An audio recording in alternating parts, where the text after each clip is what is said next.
Salut Clémence, depuis la Bretagne, mais cette fois en direct de Toronto. Hello Marie. Je vous laisse vous présenter. On est en direct là du Canada et j'aimerais bien un peu avoir votre ressenti sur votre vie actuelle. Ok, hello tout le monde, moi c'est Clémence et hello je te disais. Hello tout le monde, donc moi c'est Marie et hello Suzy Up également. Alors du coup moi, on est arrivé en janvier, moi je suis là depuis le 1er janvier 2022, donc début de l'année. Et moi du coup je suis arrivée, j'ai commencé en France les cours et j'ai fait ma rentrée au Canada le 7 janvier. On a commencé donc par des cours en distanciel pendant tout le mois de janvier. Et puis on a intégré l'ILAC en présentiel vers la fin janvier. Tout à fait, ouais.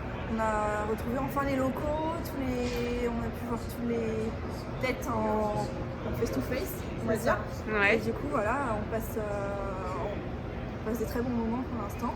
Là, vous venez de finir vos examens de votre terme, là, c'est ça aujourd'hui? Ouais. Du coup, nous, on a un programme, un petit programme un peu différent. Mais vas-y, je te explique. Tiens. Moi, on a 4 termes tous les deux. Ouais. Donc de 6 semaines chaque terme, donc par 2 matières. Donc ça évite d'être trop surchargé de plusieurs matières. On se focus vraiment sur deux matières par 6 semaines. Ouais. Et du coup, moi, j'enchaîne après avec un stage après mes 4 termes, du coup. Et moi, j'enchaîne donc avec un final project. Donc un projet qui va pouvoir concrétiser mon année au Canada. Au travers la création d'un blog ou d'un speech et la présenter à la fin des 2 semaines à mon professeur et donc avoir mon diplôme ou mon certificat par la suite de mon final project. Voilà, moi c'est un diplôme, donc un diplôme et moi c'est un certificat parce que j'ai décidé de ne pas faire le co parce que je dois rentrer en France pour mes études. Voilà. Super. Et du coup les filles, vous aviez intégré cette formation à quel niveau d'études justement? Alors moi du coup j'avais un DUT Tech Deco et un bachelor après en marketing. D'accord. Et du coup je suis titulaire d'un bachelor pour moi. Et moi je viens de finir mon lycée. J'ai commencé des études mais ça m'a pas plu et je me suis rendu compte très rapidement. Et donc j'ai fait appel à Studies Up pour pouvoir partir à l'étranger et trouver un programme réalisable en 6 mois. Et du coup notre programme c'est Service Excellence for Business. Et précisé du coup. Voilà. Où on apprend les bases du commerce, du relation client, mais ça peut être très bien aussi tout ce qui est food and beverage, mais à la fois l'événementiel. Ça touche à tous les domaines du commerce et ça permet d'avoir un aspect général du domaine du commerce, donc c'est vraiment top. Et c'est beaucoup basé sur l'oral, les présentations. Donc c'est assez différent de la France en fait. C'est totalement différent. Pour ma part, j'ai rien retrouvé de comparable à la France avec les études que j'ai pu faire avant. Ouais. C'est beaucoup, comme on disait, plus ludique. Voilà. Et ce que j'apprécie particulièrement à l'ILAC et dans mon voyage, c'est le mix des cultures, le mix d'apprentissage, des méthodes d'apprentissage, parce que quand on se retrouve en groupe avec des Mexicains, des Colombiens, des Brésiliens, des Japonais et j'en passe, faut réussir à mélanger toutes les méthodes d'apprentissage et ça nous en apprend beaucoup et c'est vraiment top. On apprend des autres, on apprend de nous-mêmes. Bien sûr. Parce que venir ici tout seul sans connaître, on en apprend beaucoup sur nous. Et se retrouver face à nous. Et la France a plutôt un cursus assez très scolaire et que par exemple les Mexicains vont plus avoir le côté ludique, etc. Et mixer tout ça rend vraiment des super productions à la fin qui sont très ludiques. Donc par exemple, la semaine dernière on a présenté un TV show où on a réalisé par groupe et on a dû présenter à toute la classe, donc c'est vraiment sympa. Voilà. Super. Et votre vie, si on parle de la vie au Canada de façon générale, quelles sont les différences avec la France? Le temps. Ça va, vous êtes bretonne. Oui. C'est vrai qu'on supporte beaucoup plus le froid maintenant. Oui. Mais ça peut descendre jusqu'à quelle température? Jusqu'à moins 20. Moins 20 degrés, ah oui, je pense quand qu'on a même. eu cet hiver. Ouais. Donc à prévoir si vous souhaitez venir au Canada, c'est super top. Bonne doudoune. Mais une bonne doudoune et un bon équipement parce qu'il fait très froid. Après, c'est une super expérience, même si c'est très froid, parce que ça permet de découvrir un vrai hiver, si je peux me permettre. Tout à fait. C'est vraiment top. Après, notre quotidien ici, le matin, c'est assez tranquille. Ou alors on commence les cours qu'à 15h. 15h à 18h. Après, le matin, on peut bouger pour aller visiter Toronto. Le midi, on peut se rendre avec d'autres étudiants pour manger tous ensemble, partager notre culture, notre gastronomie. Donc on passe vraiment de super moments et déjà de plein de super souvenirs en tête. Au bout de 4 mois, on a fait plein de choses. Est-ce que vous avez eu des des moments difficiles en fait ou pas trop? Non, pour ma part, pas tellement. Je t'ai juste dit une fois, voilà, un petit coup de mou, le petit Ouais, coup, ça voilà, arrive, mais ouais. c'est tout parce que on était aussi dans un cadre, forcément avec le Covid, tout ça, on avait envie de bouger et on Ouais. pouvait pas, et du coup, ça a été un peu frustrant. du renouveau, une nouvelle vie, et forcément, c'est que du plus, mais ouais. Bon, Moi, ça a va. été peut-être quelques semaines après mon arrivée, vers la 3e, 4e semaine, et comme dit Clémence, où tout était fermé, il y avait le Covid. C'était compliqué de s'intégrer à la vie, où on voulait manger, mais on était dehors, sous les moins 20 degrés. Ouais. Le départ a été compliqué, un peu coup de mou, parce qu'on se dit pourquoi rien n'est ouvert, on voit que la vie en France reprend. Mais vraiment, ce qui est le plus important dans cette expérience, c'est vraiment de se concentrer, surtout sur son expérience, et pas voir ce que se passe en France, parce qu'en fait, ce que vous vivez, c'est vraiment extraordinaire, et que tout le monde vous a envie en France, donc vous n'avez rien à envier en France. Ouais, c'est clair. C'est clair. Et est-ce que l'une d'entre vous a trouvé un job et est-ce que c'était difficile de le trouver? Du coup, c'est Marie. Moi, je n'ai pas commencé à chercher pour mon stage encore, puisque c'est en début juillet. Ouais. Mais Marie. Du coup, voilà, moi, j'ai cherché. Donc, ma période où j'ai commencé à chercher un travail, ça a été compliqué parce que c'était la réouverture de tout, encore une fois, à cause du Covid. Mais aujourd'hui, j'ai beaucoup d'amis qui cherchent et qui trouvent très rapidement. Et que c'est même les entreprises qui viennent à eux. Donc, c'est vraiment très simple. Le marché du travail ici est super. C'est vous qui décidez quand vous travaillez. Vous avez la possibilité de rentrer vos horaires en fonction de votre emploi du temps. Il y a vraiment une super cohésion de travail. Ça permet de beaucoup améliorer son anglais parce que vous découvrez vraiment la relation client avec votre niveau d'anglais et pouvoir l'améliorer au contact de vos collègues également. Et moi, du coup, mon job, il consiste à organiser des anniversaires au sein d'un parc de loisirs. Donc, organiser le laser game, le jeu gonflable, les anniversaires, la décoration, donc plus dans l'événementiel. Et c'est vraiment une super expérience.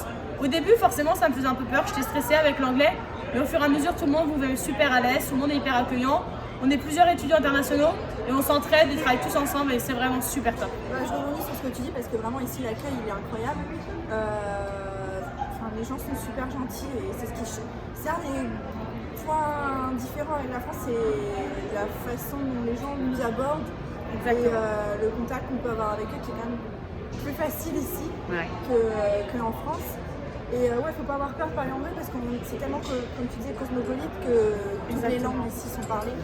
Et on a tous un niveau N'ayez pas peur de votre niveau d'anglais, vous pouvez venir comme vous êtes et vous allez forcément l'améliorer. Tout le monde a un niveau différent, mais vous êtes là pour vous améliorer et ça s'améliore très vite en immersion totale. Ah, quand on est en immersion, ouais, il n'y a pas le choix. Et c'est vraiment top. Et comment sont perçus les Français ici à Toronto? Un peu compliqué. Alors, on va essayer de casser les codes. On essaie de changer leur mentalité et ils le changent très rapidement quand ils nous apprennent à vraiment nous connaître. En vous connaissant vous deux, oui c'est sûr. Mais leurs préjugés sont quand même des Français avec une mentalité assez fermée. Ouais. Avec rude. Ouais, c'est ça, rude. Râleur aussi peut-être. Très râleur, qui n'est jamais content de rien. Ouais. Donc, mais bon, à la fin ils font vous êtes nos Français préférés, vous n'êtes pas comme les autres. C'est juste qu'ils connaissent pas vraiment les Français, mais franchement, après ils changent vite. Ouais, ils ont vite changé d'avis. Exactement. C'est ça. Qu'est-ce que vous pensez du côté culturel et peut-être aussi de la gastronomie au Canada? Ça va de pair avec le temps. C'est un peu compliqué. Parce que quand on vient de la France, forcément la gastronomie c'est un gros point, un gros plus. Ouais. C'est un peu ce qui. Là, au bout de 4 mois, ça commence à sentir. C'est une nourriture qui se rapproche américaine. Ouais. C'est américain. Il n'y a pas vraiment de spécialité canadienne, il y a la poutine, qui est la spécialité canadienne qu'on a testée, le cinnamon, qui est assez américain. Après, il y a vraiment, c'est vraiment comme comme a dit Clément, c'est vraiment une vie cosmopolite, donc vous pouvez trouver de l'italien, comme du mexicain, comme du thaïlandais, du coréen, du mandarin, on a mangé un peu partout. Et c'est ça qui est vraiment qui fait la force de la ville, c'est la puissance internationale qu'on adore. Alors si vous venez au Canada, prenez votre dose en fromage, en charcuterie, parce que ça va manquer au bout d'un moment, et du pain aussi, parce que le pain ici, ça fait 4 mois que j'ai pas mangé de pain. Et le coût de la vie ici, comment est-il? Alors du coup c'est différent chez nous parce que nous c'est toutes les taxes, c'est TTC, ici il faut rajouter forcément les taxes, donc 13% à chaque fois. Ouais. Donc ce que tu veux dire c'est quand tu vas au restaurant il faut toujours rajouter en fait ces fameuses taxes là. Plus les tips parce qu'il y a la culture du tips ici. Exactement. Mais on a remarqué que c'était aussi intéressant cette culture parce que du coup on a un super service client tout le temps. Donc forcément quand tu as un bon service tu veux bien laisser. Ouais. Forcément. Exactement. Après le coût de la vie est quand même. Au niveau du coût de la vie, La nourriture est assez chère. Après, il peut y avoir de très grandes différences entre tout ce qui est downtown et tout ce qui est extérieur. Entre les différents magasins, pour le même produit, on peut avoir une très grande différence. Après, nous, on vit en immersion au sein d'une famille. On est en famille, donc... En homestay. Ouais, famille d'accueil. Ouais. On est chez les Philippins. On n'est pas dans la même famille, mais on est chez les Philippins parce que, encore une fois, c'est très cosmopolite comme ville. Donc ça nous permet encore de découvrir de nouvelles cultures. On a différents roommates, colocataires. Oui, colocataires. Moi, j'ai des japonaises. Et Moi, toi? j'ai une japonaise, un colombien et un thaïlandais. Et moi, personnellement, je recommanderais de vivre en famille. Ça permet de énormément développer son anglais, encore une fois. Et surtout de super souvenirs parce que ils sont encore une fois super accueillants et qu'on vit de super moments en famille. Et moi, j'ai plein de souvenirs on a de la chance de tomber sur des bonnes familles. Et ouais, et puis ça permet aussi d'avoir ce côté familial qu'on quitte. Ouais, bien sûr. Du coup, voilà. Qui parfois nous réchauffe un peu le cœur quand on a eu beaucoup de mots. Et après, au niveau argent, la famille est un bon compromis. Ouais. Et je vous assure que c'est sympa de finir l'école, de rentrer chez vous et que votre plat est déjà prêt, hop, vous n'avez plus qu'à manger. Donc franchement, ça a un côté super pratique parce que c'est pas simple de trouver à manger dans un autre pays. Et franchement, la famille... Ça fait encore une fois une nouvelle dégustation. Exactement. Moi, on vit des Philippins, on mange philippin. Donc franchement, on recommande la famille. Bon, super. Et qu'est-ce que vous pensez de la ville de Toronto en soi? Est-ce que c'est une ville qui est agréable? Est-ce qu'il y a beaucoup de choses à voir? Est-ce que vous êtes en sécurité dans cette ville? C'est ce que j'allais dire. Ici, c'est hyper safe. Ouais. On a pris tous les deux plusieurs fois le métro séparément à 1h du matin par exemple. Et franchement, pour ma part, je me suis jamais sentie en insécurité. Moi pareil. Dans la rue, tu peux marcher tranquille. Moi, j'ai jamais ressenti. Je me suis jamais fait accoster ou des choses comme ça. C'est une ville qui est vraiment safe. Il y en a beaucoup qui disent qu'il y a pas mal d'homeless, de sans-abri. Après, c'est comme dans toute grande ville. Ouais. Ce sera comme Paris. En tant que Français, on n'est pas forcément choqué par rapport à d'autres cultures. En français, on n'est pas forcément choqué. Mais sinon, il y a pas mal de choses à voir. C'est une ville qui vit beaucoup, qui est super sympa, très chaleureuse, avec pas mal d'activités et très jeune. C'est très jeune. Là, les beaux jours arrivent, donc on va voir un peu la ville sous un beau jour, si on peut. Et ce qui est super sympa de cette ville, c'est qu'on a le côté très ville américaine, donc avec les grands panneaux, tout ce qui nous fait rêver en tant que Français, la ville américaine. Mais aussi le côté avec le lac, il y a des plages, on peut se baigner, etc. Donc on a vraiment les deux dans une seule ville et c'est vraiment ce qui est super top dans cette ville. Ouais, c'est ça. Et puis la proximité avec les États-Unis, parce qu'on n'est qu'à 1h30 à peu près d'avion de New York. Les chutes du Niagara qui sont juste à côté, que tu as eu l'occasion de faire déjà. Ouais, sympa aussi. Et puis voilà, la proximité avec les autres pays. Et puis vous pouvez rapidement voyager aux États-Unis quand vous avez votre spring break ou des choses comme ça. Ouais. Au Canada, vous avez accès à Montréal en 5 heures en train. Ouais, 1 heure en avion de Montréal. Franchement, c'est à proximité de tout et c'est une super ville. Ouais, on est bien.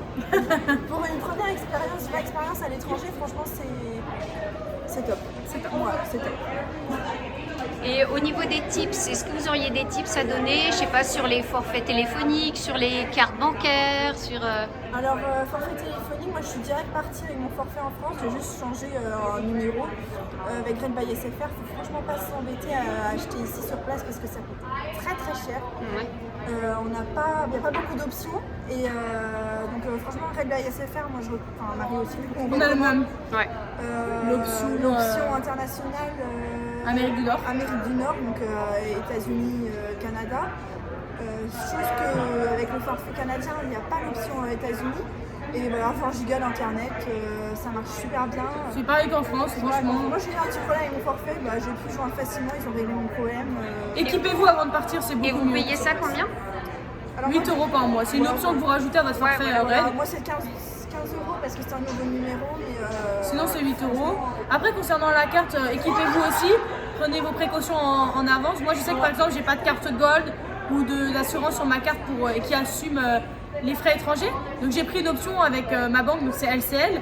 Et je paye juste 5 € de plus par mois pour avoir LCL, ça s'appelle City Explorer, pour n'avoir donc aucun frais à l'étranger. Et franchement ça marche du top. J'ai juste à activer sur l'application avant de partir et puis tout est top. Ouais, j'ai pris la carte Gold avec les assurances, tout ça, et franchement j'ai eu aucun problème, c'est pas plus cher qu'autre chose. Et pareil, aucun problème avec, on peut retirer facilement. Et après au niveau des tips, n'oubliez pas votre doudoune, parce que l'hiver est rude. et que être bien équipé, c'est profiter de l'hiver. C'est ce que j'allais dire. Ouais, voilà. Ouais. Faut pas passer à côté de belles choses À cause du froid. Exactement. Parce que ça peut vite être long. Sinon. Est-ce que vous voulez rajouter quelque chose? Bah, franchement, venez nous rejoindre et vivre notre expérience. C'est une super expérience que je recommande totalement. Voilà. N'ayez pas peur que ce soit après le bac, après un bachelor, après un master, de partir à l'étranger. Ça apporte plein de choses sur soi. Et ici, on s'est rendu compte que qu'importe l'âge, peu importe, Marie, elle a 18 ans, j'en ai 22. Et on a des amis qui ont 30 ans, 27 ans. On oublie les âges ici. Chacun vient comme il est, avec ses difficultés, son niveau d'anglais. Voilà. C'est tout ce qu'il a comme il est. Et franchement. Et on fait un gros mélange. Et puis ça donne des super choses. Et c'est top. Et c'est top. Ciao. Merci Anso. De rien. Je te disais.